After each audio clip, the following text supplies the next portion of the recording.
시청자 여러분 안녕하십니까? 헬로티비 뉴스입니다. 첫 소식입니다. 광양시에서 지난 30여 년 동안 불러온 시민의 노래가 친일파 인물이 작사, 작곡한 노래로 드러났습니다. 시인 서정주가 작사하고 음악가 김동진이 작곡한 곡인데요. 두 인물이 친일 인명사전에 등록된 대표적인 친일 인사로 확인돼 지자체가 시민의 노래 교체 작업에 들어갔습니다. 서경 기자입니다. 민족문제연구소가 발표한 친일 인명사전에 이름을 올린 시인 서정주와 음악가 김동진입니다. 서정주는 자살특공대, 일명 가미카제가 된 조선인 청년 인재웅을 미화한 시 마스이 송가를 쓴 인물. 김동진은 일본이 세운 만주국 건국을 찬양하는 곡을 쓴 인물입니다. 1980년대부터 친일파 인물들이 만든 시민의 노래가 전국 광역단체와 자치단체에서 불리기 시작했는데 전남에서는 광양시가 30년째 시민의 노래로 재창하고 있는 것으로 확인됐습니다. 친일파의 노래였다는 사실이 알려지자 시민들은 불편한 감정을 드러냅니다. 우리가 이 파업도 받았는데 노래까지 불러갖고 되겠냐고. 뭐 친일파가 작곡했다니까는 뭐 나는 별로 좋지도 않아요. 안 좋아요. 하여튼 바꿔야 되겠어요. 광양시는 지난 2005년 서정주와 김동진의 친일 행적을 확인했습니다. 하지만 당시에는 시민의 노래를 다른 곡으로 바꿔야 한다는 여론이 조성되지 않아 교체 작업을 추진하지는 못했다고 설명했습니다. 올해 3.1운동 100주년이 돼서야 시민의 노래 교체 의견이 이어진 상황. 광양시는 다음 달 시민 설문조사를 통해 여론을 수렴하고 시민의 노래 교체 작업을 추진하겠다는 계획을 밝혔으며 정식 인터뷰는 고사했습니다. 해마다 광양 시민의 달이면 울려 퍼졌을 시민의 노래. 3.1운동 100주년을 맞은 오늘까지도 일제의 흔적은 곳곳에 여전히 남아 있습니다. 헬로티비 뉴스 서경입니다.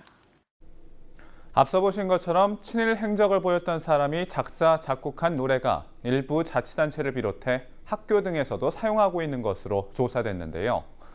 교가나 일본식의 돌탑, 학교 규정 등이 아직도 남아있어 전라남도 교육청이 청산 작업에 나섰습니다. 이번에 조사된 친일 잔재 169개 가운데 30개를 다음 달까지 처리할 계획입니다. 계속해서 박종호 기자입니다. 목포 여자중학교입니다. 개교 102주년인 이 학교는 참되고 착하고 아름답게라는 진선미를 교훈으로 삼고 있습니다.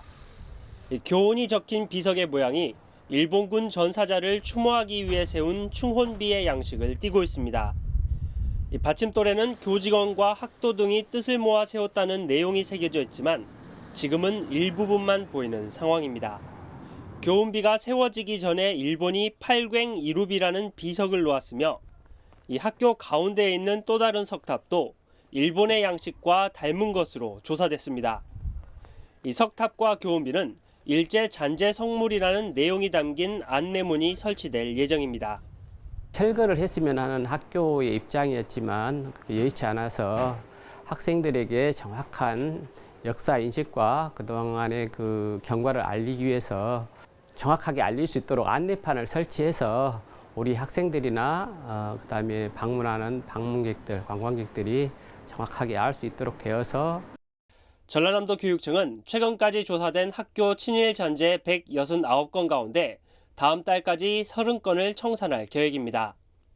친일 행적을 보인 인물이 작곡하거나 작사한 학교 교가 14건은 학생들이 직접 가사를 만들거나 일부 가사를 개사하는 등 정비 작업이 진행됩니다. 또 14개 학교에 있는 석등 16개는 졸업생과 학생, 학부모의 의견을 취합해 철거하거나 안내문을 세울 예정입니다. 학생들이 우리 교가를 만들어보고 또 우리가 좋아하는, 학생들이 좋아하는 그런 곡으로 만들어서 CD까지 구워서 교가가 널리 사용될 수 있도록 새로운 개념의 교가를 저희들이 만들어서 지원할 예정입니다. 지속적으로 학교 문화가 바뀔 수 있는 이런 사업을 계속 추진해 나갈 예정입니다. 전남교육청은 다음 달 16일 순천에서 일제 잔재 청산 보고회를 진행할 계획이며 내년에는 사업비를 추가 확보할 예정입니다. 일제 잔재 청산 사업을 통해 학생은 물론 지역민들에게 올바른 역사를 알릴 것으로 기대되고 있습니다. 헬로티비 뉴스 박종호입니다. 재정 조기 집행이라고 들어보셨습니까?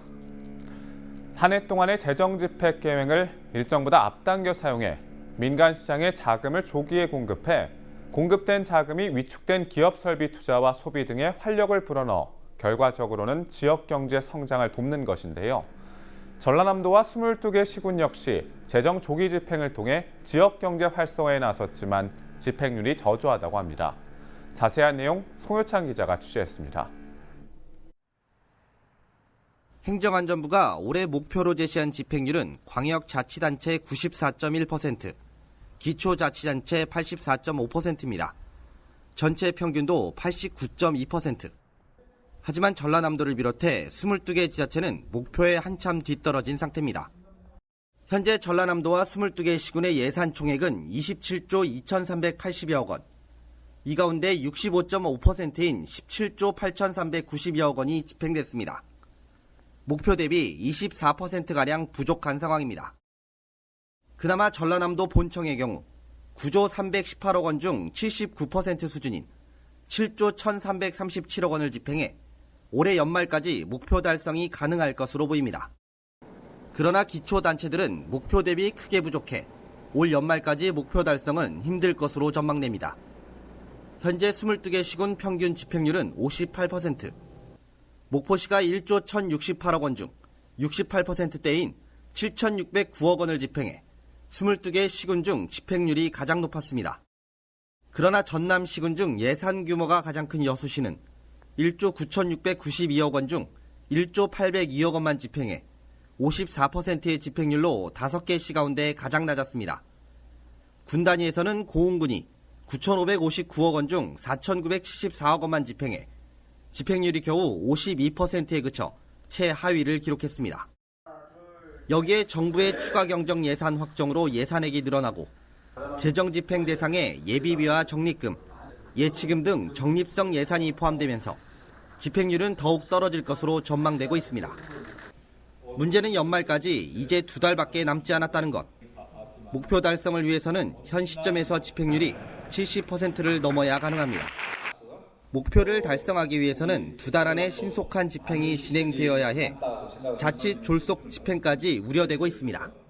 매주 2회 정도 시군 부단체장님하고 아니면 실과장님들 회의, 대책회의 계속 하고 있고요. 현장 점검도 행안부 기재부나 좀 같이 하고 있고 또 자체 현장 점검도 지금 준비를 하고 있는 상황이고요. 그런데 이제 대규모 시설 사업 기초 같은 경우는 30억 원 이상 사업이 많이 있는데 그것들 중에 이제 부진한 사업을 또 집중 관리하고 있습니다. 올해도 이제 2달 후면 끝이 납니다. 하지만 위축된 경제와 지역 투자 등이 줄면서 올해 안 목표 달성은 쉽지 않아 보입니다. 헬로티비 뉴스 송혜창입니다.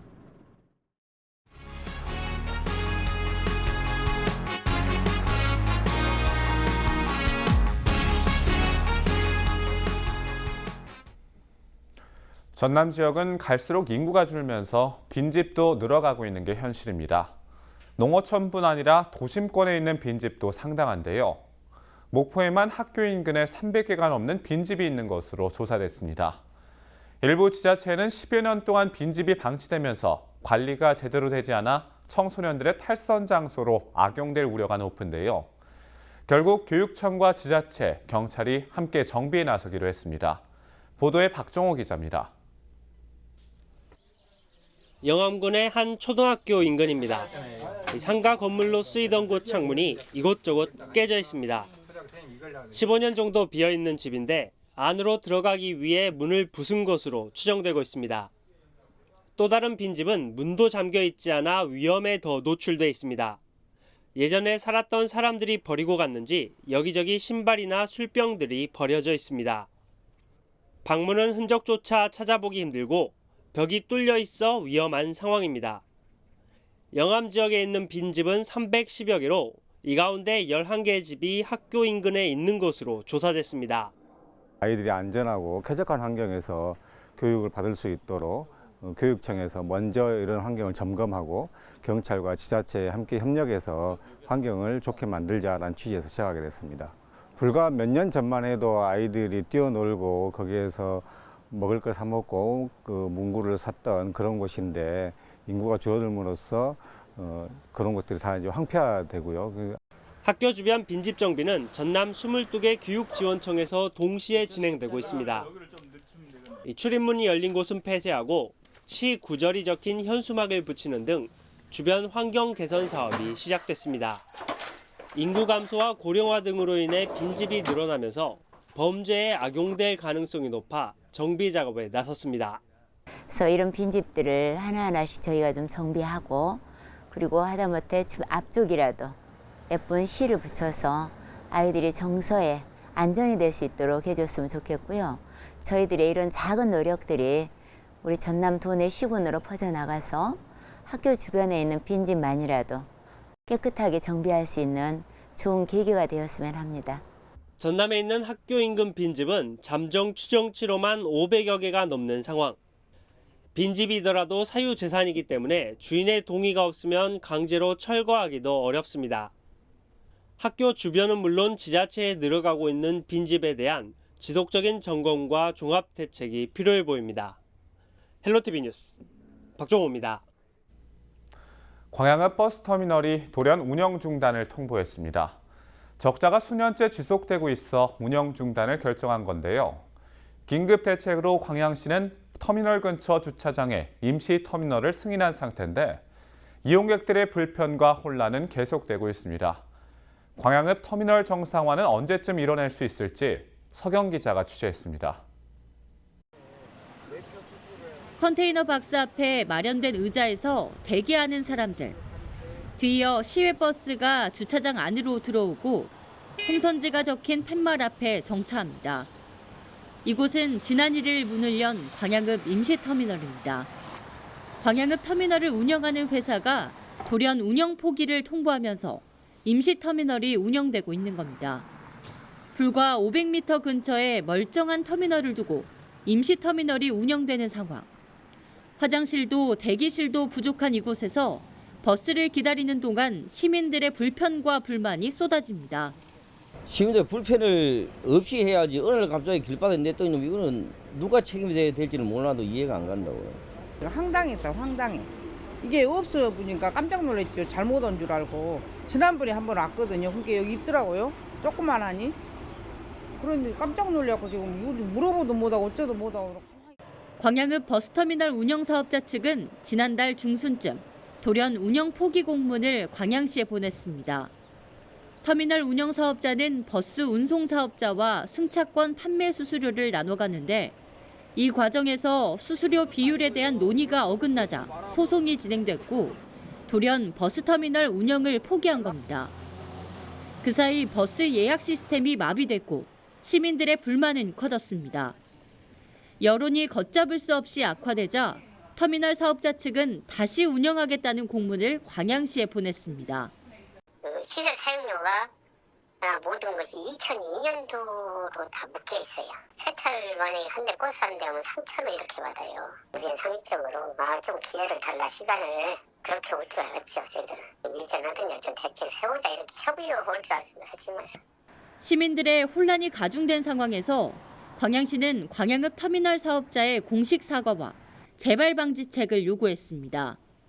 사안을 엄중하게 봤을 때 운송 질서를 확립하는 게 우선이었기 때문입니다. 하지만 사업자 측이 사과 요구를 받아들이지 않으면서 광양시는 임시터미널 운영을 승인했습니다. 임시터미널이 운영된 지 일주일째, 광양시는 터미널 사업자 측과 협의를 마무리 짓고 있는 상황이라며 다음 주까지 터미널 운영을 정상화시키도록 노력하겠다고 밝혔습니다. 어쨌든 터미널 문제로 시민들께 불편을 드린데 굉장히 죄송스럽다는 말씀드리고요. 사태를 빠르게 해결하기 위해서 최선을 다하겠습니다. 시민 여러분들께서도 다소 불편하더라도 이해해 주시면 고맙겠습니다. 공익사업으로 볼 수 있는 버스 운송 사업이 개인 사업자의 수익 문제로 좌지우지되는 상황. 이용객 수천여 명의 불편이 가중되는 가운데 철저한 재발 방지 대책과 공익적인 지원이 필요한 실정입니다. 헬로티비 뉴스 서경입니다. 지난 4월 천사대교가 개통한 뒤 신안 중부권 섬을 찾는 관광객들이 크게 늘었는데요. 최근 천사대교 너머에 있는 섬 자은도에 대규모 리조트를 짓는 사업도 시작돼 눈길을 끌고 있습니다. 다도해의 아름다운 섬과 어우러진 삼면이 바다로 둘러싸인 섬에 리조트가 들어서면 서남해안 관광의 중심지가 될 전망입니다. 보도에 고정민 기자입니다. 신안 천사대교에서 30분 정도 달려 도착한 섬 자은도. 모래해변이 드넓게 펼쳐진 섬 끝자락에서 힘찬 폭죽 소리가 울려 퍼집니다. 다도해의 아름다운 풍광과 어우러진 바닷가에 대규모 리조트를 짓기 위한 공사가 본격적으로 시작된 겁니다. 리조트 건설에 투입될 사업비는 모두 2,200억 원. 예술 교류센터를 갖춘 복합 레저용 리조트로 조성될 예정입니다. 예술과 문화가 함께하는 리조트, 그걸 구상하고 그 적지를 찾기 위해서 상당히 많이 다녔습니다. 그런데 이 백길 해수욕장과 옆에 면전 해수욕장을 보고 저희들이 바로 이곳이구나 하고 그렇게 해서 자리를 잡게 됐습니다. 자은 백길 해변 주변에 들어설 리조트 사업은 두 번에 걸쳐 추진됩니다. 우선 내년 7월까지는 1단계 사업으로 리조트와 호텔을 건설해 각각 180개와 218개의 객실을 확보할 계획입니다. 1단계 사업이 끝나면 오는 2022년까지 각종 레포츠 시설을 갖춘 종합관광단지가 완성될 예정입니다. 리조트가 들어서면 5천억 원이 넘는 경제적 파급 효과와 더불어 2,300여 개의 일자리가 생길 것으로 보입니다. 신안군은 리조트 건설로 교통 혼잡이 예상되는 만큼 도로 확장 공사에 속도를 내기로 했습니다. 여기 오는 길이 다소 조금 2차선으로 좀 정체되거나 좀 어려운 공간이 있습니다. 그래서 그것을 정부하고 설득을 해서 지금 4차선 또는 가변 3차선으로 해가지고 이 리조트까지 오도록 예산 확보가 돼 있고, 그다음 설계 중에 있어서 향후 3년 이내에 도로 문제는 말끔히 해소될 걸로 저희들이 계획을 하고 있습니다. 천사대교 개통으로 접근성이 개선되면서 덩달아 찾는 방문객이 늘고 있는 신안 중부권. 대규모 숙박시설을 추가로 유치해내면서 스치는 장소가 아닌 머무는 관광지로 거듭날 수 있을지 관심이 쏠리고 있습니다. 헬로티비 뉴스 고정민입니다. 신안 흑산도에 소형 공항을 건설하는 사업이 환경 문제에 부딪혀 10년째 표류하고 있는데요. 지역구 의원이 정부의 적극적인 조정을 요구하고 나섰습니다. 서삼석 의원은 흑산도의 유일한 교통수단인 선박의 결항률이 연간 52일에 이를 정도로 날씨가 안 좋은 날에는 주민들의 이동권에 심각한 제한을 받고 있다고 강조했습니다. 그러면서 지역 주민들은 각종 규제 때문에 이동권을 박탈당하고 있다며 차라리 국립공원을 해제해달라고 요구하는 실정이라고 말했는데요. 각 부처가 의견 차이를 보이고 있는 사이 결국 피해는 주민들이 보고 있다고 지적했습니다. 강진은 고려시대에 우수한 청자를 만들었던 곳으로 유명한데요. 강진에서 우리나라 최대 규모의 고려청자 선별장과 초별 전용 가마가 발굴됐습니다. 고려청자 선별장은 주변 1000제곱미터의 넓은 범위에 수만 점의 청자 조각이 확인되고 있으며 국보 제65호 청자 기른형 뚜껑 향로와 접시, 매병 등 다양한 청자가 원형에 가깝게 발굴되고 있습니다. 강진군은 이번에 발굴된 선별장을 통해 고려청자의 생산 시스템을 밝힐 수 있을 것으로 기대된다며 문화재청과 협의해 추가 발굴 조사를 검토할 방침입니다. 지난해 전남 주요 관광지에서 벌어들인 수익이 900억 원이 넘는 것으로 확인됐는데요. 여수 해상 케이블카가 전남에서 가장 많은 수입을 올린 것으로 조사됐습니다. 전라남도의회 행정사무감사 자료를 보면 지난해 기준 전남 관광지는 모두 300여 곳으로 900억 원이 넘는 입장 수입을 올린 것으로 파악됐습니다. 단일 관광지로는 여수 해상 케이블카가 240억 원으로 가장 많았고 순천만 국가정원이 110억 원으로 뒤를 이었습니다. 입장객 수가 가장 많은 곳은 순천만 국가정원과 습지로 610만여 명이 다녀간 것으로 확인됐습니다.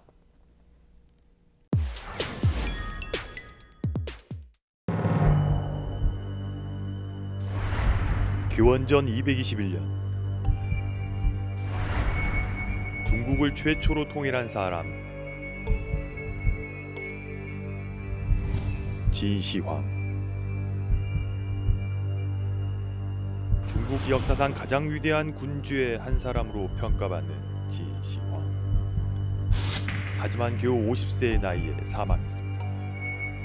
신하들을 전 세계로 보내 불로초를 구해오려고 했지만 끝내 찾지 못하고 숨을 거두었습니다. 그런데 전남 고흥의 진시황이 그토록 찾던 불로초가 있다고 합니다. 고흥군은 주민 10명 중 4명이 65세 이상인 전국 최고 고령화 지역이어서 불로초 존재에 대한 주장을 뒷받침하고 있는데요. 그렇다면 혹시 고흥의 대표 특산품 유자가 불로초일까요? 유자하면 고흥을 떠올릴 정도로 고흥은 전국 최대 유자 주산지로 알려져 있습니다. 11월 초부터 수확이 시작되며 지난해 전국 생산량의 65%, 6,000톤가량이 생산됐습니다. 유자에 얽힌 이야기가 흥미롭습니다. 오래전 뱃사람들이 괴혈병으로 고생했는데 신라시대 문무왕 2년 해상왕 장보고가 당나라에서 가져온 유자 묘목으로 비타민C가 풍부한 유자를 재배해 괴혈병이 나았다는 이야기가 있습니다. 세종 10년 세종실록에 따르면 조선시대에는 유자나무 8그루 이상을 재배하면 군역을 면제해주기도 했습니다. 이처럼 유자는 울퉁불퉁 못생겼지만 보약 같은 과일입니다. 껍질에는 히스페리딘 성분이 많은데 혈압을 안정시키고 모세혈관을 강화해 뇌졸중과 고혈압을 예방합니다. 이 밖에 혈압과 콜레스테롤 수치도 낮춰주는 두말하면 입 아픈 과일 유자입니다. 특히 비타민C가 사과의 25배 많아 감기 예방 효과가 탁월합니다. 유자는 비타민C가 풍부한데요. 과육 부분이 적고 이제 껍질 부분이 많기 때문에 비교적 유자청으로 만들어서 간절기나 겨울철 따끈한 물에 타서 먹으면 감기 예방에 도움이 될 것으로 봅니다. 최근에는 다양한 유자 제품이 개발되고 여러 음식에 활용되면서 소비 범위가 확대되고 있습니다. 고흥만의 특징적인 수산물, 회무침, 돼지 삼겹살 등의 유자 소스를 얹어서 먹으면 아주 특별하고 많이 소비가 이루어지고 있습니다. 유자가 아니라면 석류가 불로초가 될 수 있을까요? 석류는 여성 호르몬 중의 하나인 에스트로겐 성분이 풍부해 여성을 위한 대표적인 과일로 알려져 있습니다. 그런데 이제는 남자도 관심을 가져야겠습니다. 석류 속 폴리페놀 성분이 혈액순환도와 발기부전 증세가 호전됐다는 논문이 잇따라 발표되기도 했습니다. 석류에는 폴리페놀이라는 항산화 성분이 풍부하기 때문에 일반 사람들에게는 노화 방지나 동맥경화 예방에 효과가 있는 것으로 알려지고 있고요. 또한 혈행 개선에 효과가 있기 때문에 남성들의 경우 아마 발기부전에 좀 효과가 있을 것으로 연구 발표되고 있습니다. 고흥 석류는 달기만한 수입산과 달리 새콤달콤한 맛이 나고 에스트로겐 함유량도 20% 더 많아 품질을 인정받고 있습니다. 하지만 매년 국내 생산량의 8배가 넘는 석류 엑기스가 수입되면서 농가들이 판매를 확대하는 데 애를 먹고 있습니다. 우리 공산 석류를 300톤을 전량 농축시킨다면 100톤밖에 안 된다. 100톤밖에 안 나는 게 수입산 농축액이 1년에 800톤 정도를 수입을 하고 있습니다. 마지막 불로초 후보 키위에 대해 알아보겠습니다. 고흥 키위는 10월 중순에 수확되며 전국 생산량의 15%가량 2,800여 톤이 생산되고 있습니다. 고흥이 일조량이 많고 또 해풍이 고흥 반도가 3년 바다가 아니니까 그래가지고 해풍이 적절하게 불고 일조량이 특히 타 지역보다 월등히 높아요. 그래서 당도 면이나 이 사폭성이 굉장히 우수합니다.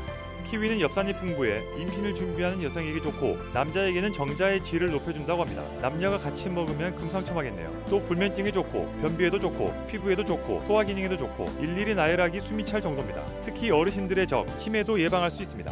키위는 다른 무기질도 많지만 엽산이 풍부해서 특히 임신부와 빈혈 환자에게 좋은 것으로 알려져 있고요. 기억력 향상에 도움이 되기 때문에 치매 예방에 효과가 있을 것으로 생각됩니다. 고흥 키위는 특산품으로 인기가 높지만 생산량이 크게 확대되지는 않고 있습니다. 키위는 배수가 잘 되고 토양이 좋아야 하기 때문에 재배 조건이 까다롭습니다. 또 고령화에 따른 인력 부족으로 생산량을 늘리는 데 한계가 있습니다. 지금까지 불로초 후보들을 소개했는데요. 유자와 석류, 키위 세 가지를 다 먹으면 건강에 도움이 되는 것은 분명해 보입니다. 여기서 잠깐 붉은 석류, 노란 유자, 초록 키위의 앞글자를 따면 불로초. 약간의 억지가 있다곤 하지만 앞서 설명한 유자와 석류, 키위의 효능만 본다면 진시황이 그토록 찾던 불로초라고 해도 과언이 아니겠죠. 이번 기회에 불로초를 찾아 고흥으로 떠나보는 건 어떨까요? 우리 지역의 이슈 콕 짚어봅니다. 헬로 이슈 토크. 지역의 현안을 시시각각 다뤄보는 헬로 이슈 토크 시간입니다. 올해는 3.1운동과 임시정부 수립 100주년을 맞은 뜻깊은 해로 교육과 정치, 문화 등 다방면에서 친일잔재 청산을 위해 다양한 노력들을 시행하고 있는데요. 현재 우리 지역의 친일잔재 청산 실태와 앞으로 친일잔재 청산의 추진 방향은 어떻게 해야 하는지 이와 관련된 이야기 지금 시작하겠습니다.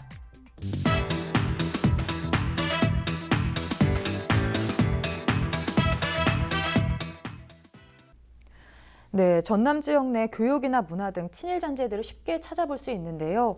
어떤 것들이 있는지 좀 자세히 이야기해 주시죠. 예, 친일 잔재 문화는 정확하게 말하면 일제 잔재 문화라고 하는 게 더 낫겠죠.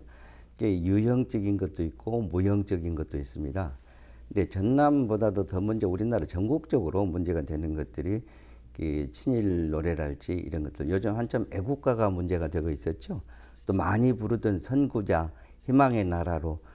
선구자가 독립군의 노래인 줄 알았는데 그 독립군이 용정 땅에서 어떻게 말 달리고 다니겠어요? 비밀리 숨어 다녀야지. 말 타고 다니는 일본군을 흠모하던 용정 처녀의 노래를 마치 독립군의 노래인 것처럼 우리가 알고 있고, 애국가를 지은 안익태라는 사람은 친일 반민족 행위도 했고 또 나치 부역도 했던 세계적으로 유명한 사람입니다. 우리가 그동안에 잘 안 알려져 있었던 것은 이 사람이 안익태가 아니라 에기다의 안으로 이렇게 활동을 하고 있었기 때문에.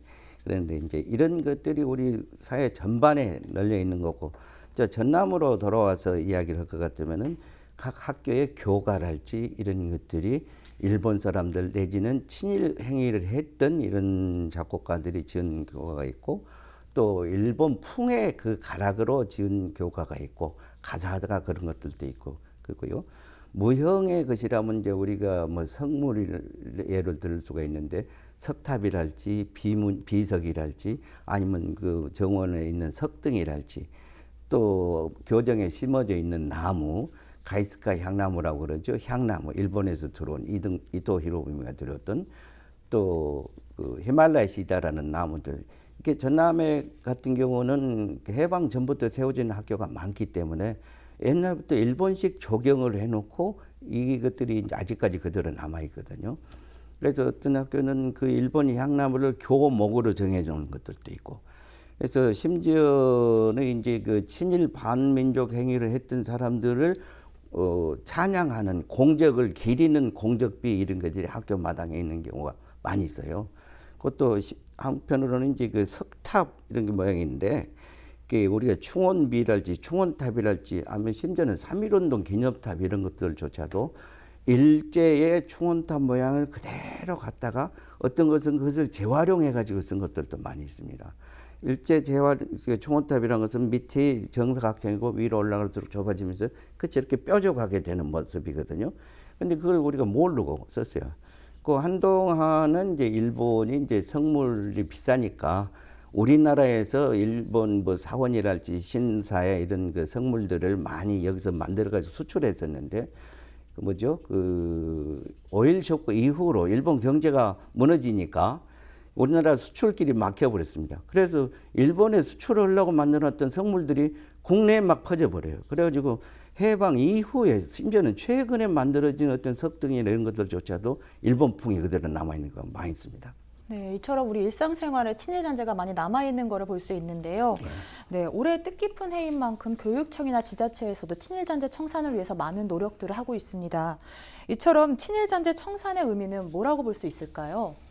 예, 2019년이 3.1운동이 일어난 지 100주년이에요. 벌써 우리가 해방된 지 지금 70년이 훨씬 넘었고, 여전히 독일이나 프랑스 등에 비해서 우리 한국은 친일 잔재를 청산하지 못하고 지금까지 와왔었죠. 이런 것들이 여러 가지 사회적인 풍습도 왜곡시키고 정신도 왜곡시키고 정치 자체를 왜곡시키는 그런 경향들이 있어 왔습니다. 나라가 어려울 때 적극적으로 저항하고 나라를 구하기 위해서 힘을 쏟은 사람들이 그 이후에 나라가 해방되고 나서 잘 못 살게 되고 계속 가난하게 살고, 오히려 나라를 팔아먹었던 사람들, 그 친일 행위를 적극적으로 했던 사람들이 잘 먹고 잘 사는 사회가 되면 이후에 그와 같은 국가적인 위기가 다시 오면 아무도 안 나서요. 똑같이 하게 돼요. 그래서 이거는 국가의 위기라고 하는 건 언제든지 올 수 있습니다. 한번 과거에 있었던 위기 시기에 그 국가를 위해서 열심히 봉사하고 헌신했던 사람들을 대접하고 그들을 제대로 평가하고 그때 당시 나라를 배신하고 민족을 배신했던 사람들을 정확하게 단죄하는 문화들을 형성해 나가지 않으면 또다시 앞으로 올 수 있는 국가적 위기에 국가를 위해서 나서는 사람이 없게 되는 문제죠. 그래서 친일청산이라고 하는 거는 민족 정기라고 하는 뭐 이렇게 사실 그 표현 자체가 조금은 형이사학적 표현일 수 있는데 앞으로 국가적 위기가 다시 왔을 때 국가를 더 많은 사람들이 나서서 구하고 국가를 위해서 노력하고 헌신하는 사람들이 더 많이 나오게 하기 위해서라도 친일청산은 반드시 필요하다 이런 생각인 거고요. 한국은 가장 대표적으로 친일청산이 전혀 안 되고 이렇게 넘어온 나라 아니에요. 근데 이제 저는 개인적으로는 그렇게 세력으로서의 친일을 정확하게 평가하고 청산해야 하는 문제와 우리 생활 속에 남아있는 그 일제히 잔재물들 이런 것들을 청산하는 문제는 둘 다 필요한 일이지만 우리가 좀 더 깊이 해야 되는 것은 사실은 세력으로서의 친일을 청산하는 문제다. 과거에 적극적으로 친일을 했던 사람들, 국가를 배신하고 민족을 배신했던 사람들의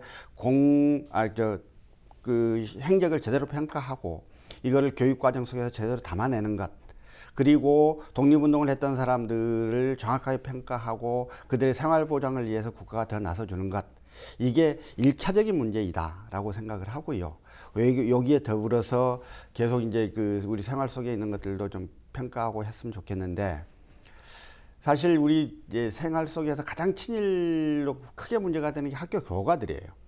이게 이제 왜 그러냐 하면 1945년도에 해방이 되고 이승만이 이제 정권을 잡기 위해서 과거 친일 활동을 했던 사람들 전부 데려다 다시 중용을 했던 거잖아요. 그러면 열심히 친일 활동을 했던 사람들이 해방 이후에도 계속 그 지위를 차지하고 혹은 더 승진해서 어떤 역할들을 하다 보니 학교들이 이제 1948년도에 공립학교 설치령이 발효가 돼서 학교가 설치되기 시작을 하는데 학교가 설치되면 교과가 있어야 될 거 아니에요. 교과를 지어줄 사람이 없는 거거든요. 그러니까 여전히 예전에도 유명했고 지금도 유명한 시인들, 작곡가들한테 가서 부탁을 해서 하다 보니까 그 사람들이 대부분 친일파들인 거예요. 근데 이게 이미 60년, 70년 역사가 온 거거든요. 중간에 정리했어야 돼요. 근데 그게 이제 지금까지 온 사례들이 대부분이고 그때는 몰랐다가 이제 나중에 지은 것들 중에 문제가 되는 것들이 있어요. 지금 우리가 문제되고 있는 광양 시민의 노래가 가장 대표적인 게 그거죠. 광양 시민의 노래는 1990년대에 지어진 노래예요. 근데 작곡가가 작사자가 서정주, 시인, 작곡가가 김동진 작곡가라는 거 아니에요.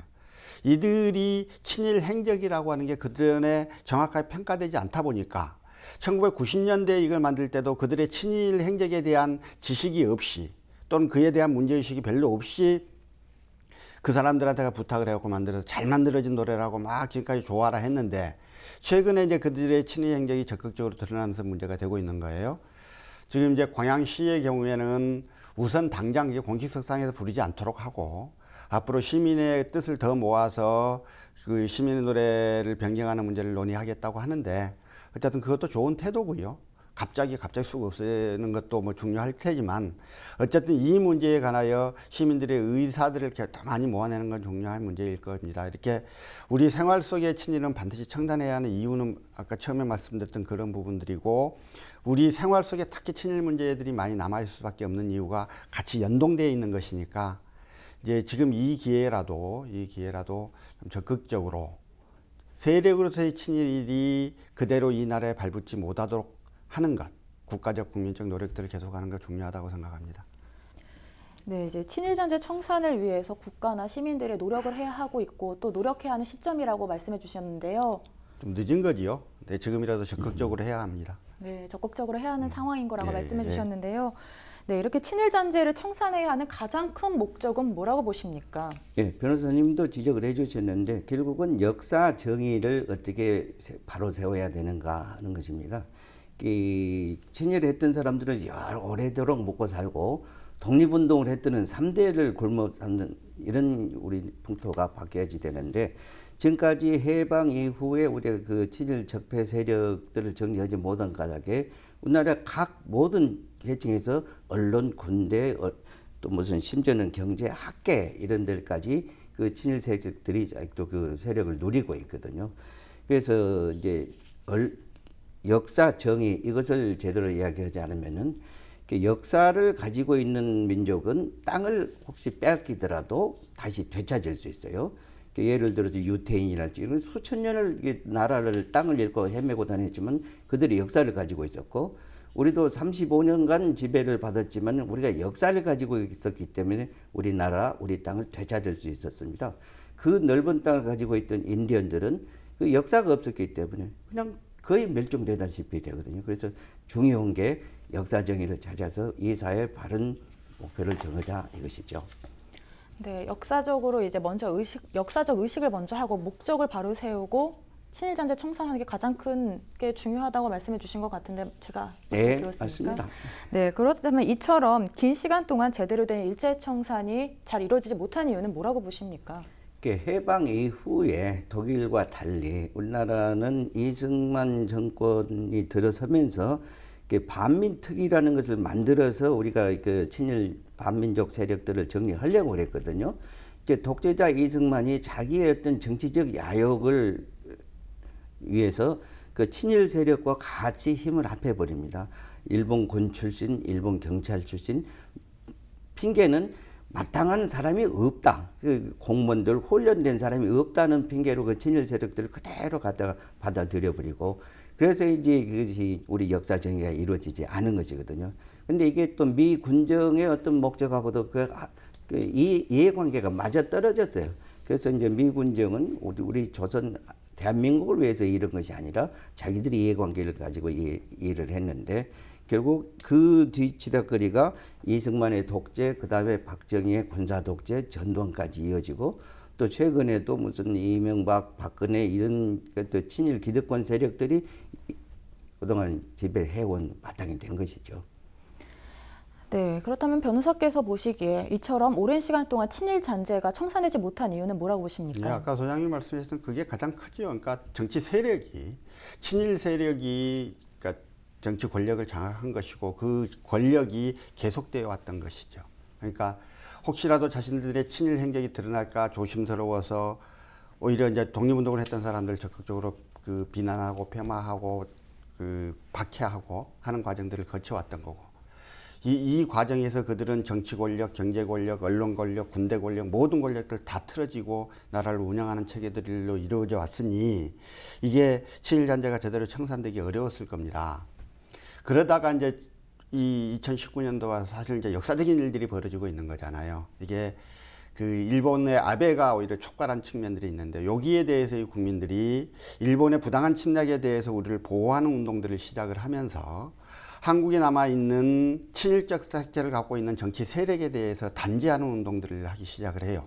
물론 아베가 이제 공격을 해오니까 국내에 그 암약하던 친일파들이 갑자기 커밍아웃을 하듯이 자기를 스스로 드러낸 측면들이 있기는 합니다만은, 이런 과정을 통해서 정치 세력, 각각 언론, 경제 권력 하에 있던 친일 잔재를 청산하기 위한 시민적 운동들이 일어나고 있는 건데, 이게 사실 역사적으로 전 세계사적으로 굉장히 의미 있는 활동들이죠. 우리가 독일 이야기를 많이 합니다. 독일은 독일 정부가 나서서 나치 부역, 나치의 역사를 척결하고자 했고요. 프랑스도 프랑스 정부가 나서서 나치 부역자들을 척결하는 운동들을 계속 해왔어요. 그런데 우리는 국가 권력이 그걸 못했어요. 그러고 나서 70년이 지나서 시민운동의 힘으로 이걸 좀 이뤄내려고 하고 있는 이런 거거든요. 지금 문재인 정부가 그걸 하고자 하나 힘이 좀 붙여요. 정치 세력으로 좀 약하고. 그러니까 시민들이 거기다 힘을 실어서 하고자 하는 운동들이 최근에 노재팬 운동이라고 저는 생각을 해서, 이건 정말 전 세계사적으로 유례가 없을 정도로 과거사, 그 오욕의 과거사를 정리하는 작업을 시민운동의 차원에서 시작을 하고, 요거를 일정하게 좀 성과를 이뤄낼 수 있는 계기들이 마련이 된 것이라는 측면에서 지금 이제 이 최근에 이 움직임에 대해서 굉장히 좀 기쁘고 반갑고 그런 것이죠. 네, 이렇게 긴 시간 동안 친일 잔재 청산이 이루어지지 않은 이유에 대해서 말씀해 주셨는데요. 치욕의 역사도 역사다라는 이런 차원에서 보존해야 하는 것 아니냐는 의견도 나오고 있는데요. 이처럼 친일 잔재를 활용할 때 주의할 점이 있을까요? 그러니까 치욕의 역사도 역사지요. 그래서 치욕의 역사를 흔적을 없애버리는 게 좋은 방법은 아닐 거예요. 그러나 그거를 치욕의 역사를 기억하고 교육하기 위한 차원에서 그걸 남기는 건 좋죠. 그러나 뭣도 모르고 그것이 그것인지도 모르고 남아있는 것은 문제라는 뜻이고요. 지금 각 학교에 남아 있는 여러 가지 이제 성물들이 많이 남아 있어요. 근데 그런 것들을 그 의미를 정확하게 설명하고 이게 왜 문제인지를 앞에 팻말을 붙여서 그걸 보존하는 건 좋을 것이고, 그런 차원에서는 무조건 없애는 방향으로만 가는 건 좀 문제가 있다는 생각은 들어요. 그래서 어쨌든 긴 역사를 기록하자. 그 기록을 공과 가를 모두 기록해서 이후에 똑같은 국가적 위기가 닥쳤을 때 우리는 다시 친일을 하지 않고 국가를 위해서 나설 수 있는 그런 아이들을 교육해내자라는 측면에서 활용을 하면 될 테니까, 그런 측면만 제대로 그 관점만 정립이 되면 이거를 보존을 그대로 유지를 하든 없애든 하는 것들은 큰 문제는 아닐 거라고 생각했습니다. 네, 친일잔재 청산을 위해 앞으로 각자 어떤 노력을 해야 하는지 좀 전반적으로 정리해 주시면 좋을 것 같습니다. 우선은 가장 중요한 건 저는 그 친일 세력의 청산이라고 생각을 해요. 그러니까 우리 생활 속에 남아있는 친일잔재들을 없애는 것도 계속해야 될 운동들입니다. 그러나 그 우리가 말이나 뭐 습관이나 하는 것들은 사실 우리 민중들은 피해자들이잖아요. 피해자들이 어쩔 수 없이 일제강점기를 거치면서 일본의 지배를 받으면서 몸속에 형성되어 있던 어떤 그 습관들이 있을 텐데, 이런 것들은 고쳐내야 되겠지만 그게 그렇게 아주 시급하고 급한 문제는 아닐 수도 있겠다. 오히려 시급하고 급한 문제는 결국 세력으로서의 친일을 청산하는 것이다. 친일 세력들이 그대로 이 대한민국, 독립대한민국의 권력으로 그 자리했던 그 역사들을 제대로 평가하고 그 친일의 결과로 받았던 그들의 이익이라고 하는 것들을 환수해내는 이러한 국민적 국가적 운동들을 해내는 게 우선일 것이다.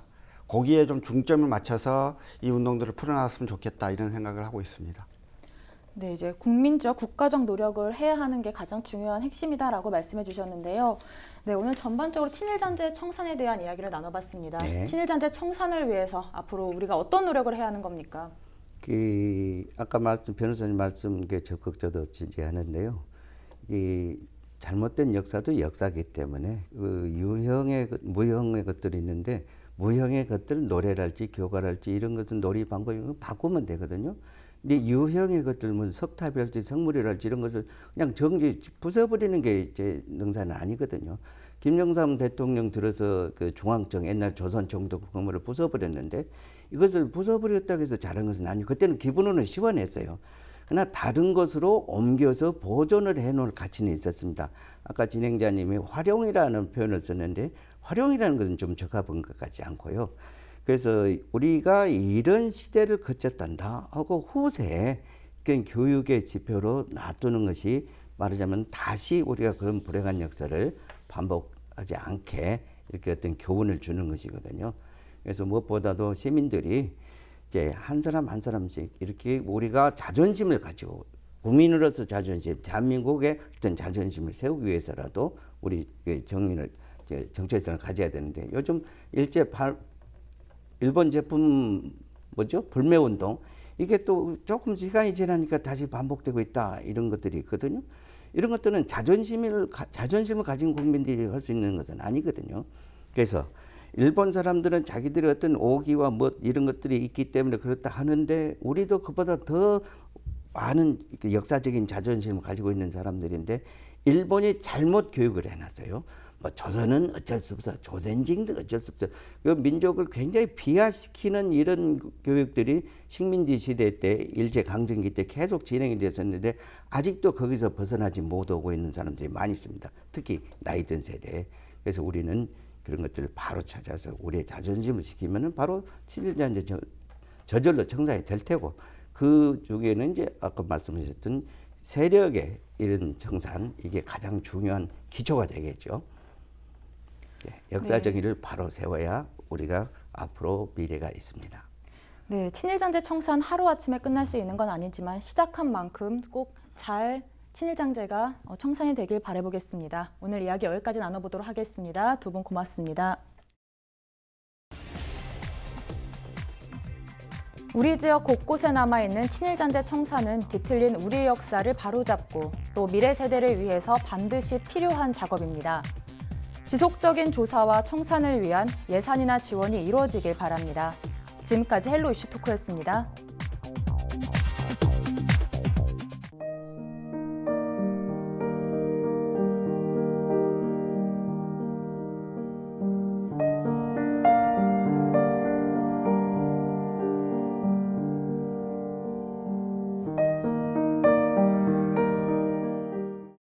이상으로 헬로티비 뉴스를 마칩니다. 저희는 언제나 지역 주민 여러분 곁에 있겠습니다. 고맙습니다.